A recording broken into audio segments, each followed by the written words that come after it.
আপনারা সবাই কেমন আছেন? আশা করি ভালো আছেন। আমি আপনাদের সাথে ক্ষেপণাস্ত্র করি অঘর তন্ত্রমন্ত্র এবং প্রেতবিদ্যা তন্ত্রমন্ত্র রিলেটেড ইউটিউব চ্যানেল প্রেতবিদ্যা তন্ত্রমন্ত্র। তো ভিউয়ার্স, আজকে যে ভিডিওটা আমি আপনাদের দিচ্ছি, যে এখানে কোনো ভাওতাবাজি নেই, কোনো দুই নম্বরই নেই, কোনো টাউটারি নেই। এটা আপনারা ম্যাক্সিমাম ইউটিউবে ভিডিওতে দেখতে পান।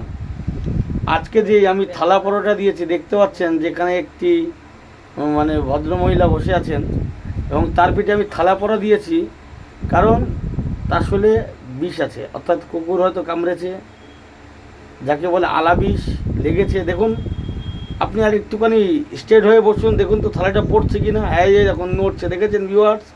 থালা পড়ছে না, থালা এইভাবেই লেগে আছে। এতে তো আর ফেভিকুইক আমরা দিইনি, কী মুশকিল।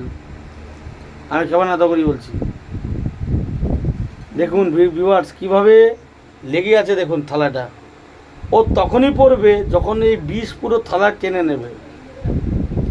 এটি হলো মায়াঙ্কের একটি অতি গুপ্ত বিদ্যা, এবং মায়াঙ্ক আশা করি আপনারা ছিলেন, যেটা কামাখ্যা থেকে 72 কিলোমিটার দূর, যার নাম মায়াঙ্ক গাঁও। এমনি আমি ভিডিও ছাড়তে পারি না, কাজের বিরাট চাপ। ভণ্ডতান্ত্রিকদের উল্টাপাল্টা লোকের টাকা পয়সা খেয়ে ফেলে, লাস্টে আমার কাছে যেসব পাগল চোদায় মরে, যে করে দাও। ঠিক আছে, আপনারা একটু ভিউয়ার্স দেখুন কীভাবে লেগে আছে থালাটা। দেখুন তো, থালায় সবুজ সবুজ দেখতে পাচ্ছেন, ওগুলো বিষ। দেখুন কীভাবে লেগে আছে। দিদি ভাই, আপনি একটুখানি আরও স্ট্রেট হয়ে বসুন, দেখুন তো খুলে পড়ছে কি না। দেখুন আরও স্ট্রেট হয়ে বসলো ভিউয়ার্স, পড়ছে না। ও পড়বে না, বিষ যখন টেনে নেবে কাঁসা, তখনই পড়বে, গ্যারেন্টি আছে। আপনাদের মনে হলে এই বিদ্যাটি দেখাই, এবং এই বিদ্যাটির মন্ত্র আমি ছেড়ে দেবো খুব শীঘ্রই ইউটিউবে, কিন্তু যাতালোক করবেন না।